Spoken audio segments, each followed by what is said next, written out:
বন্ধুরা, আজকে নতুন একটা ভিডিও নিয়ে এসেছি, যে ভিডিওটি যুবসাথী নিয়ে। যে যুবসাথীর স্ট্যাটাস দেখা যাচ্ছে কি না, যুবসাথীর টাকা ঢুকবে কি না, যুবসাথীর কীরকম জায়গায় রয়েছে যুবসাথীর অ্যাপ্লিকেশানটা।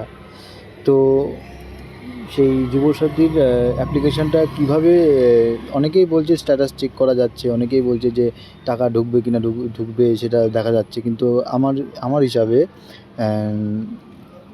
টাকা ঢুকছে, অনেকে ঢুকছে ঠিকই, কিন্তু অনলাইন কিন্তু কোনো স্ট্যাটাস শো হচ্ছে না। অনেকেরই মেসেজ ঢুকেছে কিন্তু এখনও পর্যন্ত কোনো টাকা ঢোকেনি। ঠিক আছে, অনেকের ক্ষেত্রে হোয়াটসঅ্যাপে মেসেজ এসছে কিন্তু টাকা অ্যাকাউন্টে ঢোকেনি। অনেকের ক্ষেত্রে কিন্তু অনেকে বলছে নাকি যে WBIFMS সার্চ করলে নাকি স্ট্যাটাস দেখা যাচ্ছে, কিন্তু ওখানে স্ট্যাটাস দেখা যাচ্ছে, অনেকেরই দেখা যাচ্ছে, নাম সবই ঠিক আছে, অ্যাকাউন্ট নাম্বার সব ঠিক আছে, সব কিছু ঠিক আছে, তারপরেও টাকা ঢুকছে না।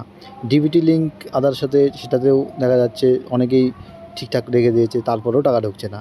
তো এটা কিসের সমস্যা আমি বুঝতে পারছি না। কিন্তু আদৌ কিন্তু যুবসাথীর স্ট্যাটাস গভর্নমেন্ট পোর্টালে এখনও পর্যন্ত দেওয়া হয়নি এবং দেখাও যাচ্ছে না। যাদের হয়তো কোনো রকমভাবে ভেরিফাই হয়ে গেছে বা ভেরিফাই করে দিয়েছে অফিসাররা, সেই সব কিন্তু টাকা ঢুকছে অ্যাকাউন্টে।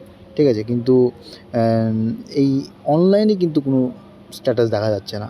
ঠিক আছে, তো কিছু কিছু মানুষ মেসেজ দেখাচ্ছে, কিন্তু অনেক ক্ষেত্রে দেখা যাচ্ছে একই মেসেজ বারবার রিপিট হচ্ছে। আমি দেখেছি দুই তিন জায়গা। তো ধন্যবাদ বন্ধুরা, এই সুন্দর একটা আলোচনা করার জন্য। যুবসাথীর কিন্তু স্ট্যাটাস দেখা যাচ্ছে না, এটাই বলার ছিল আমার। ধন্যবাদ।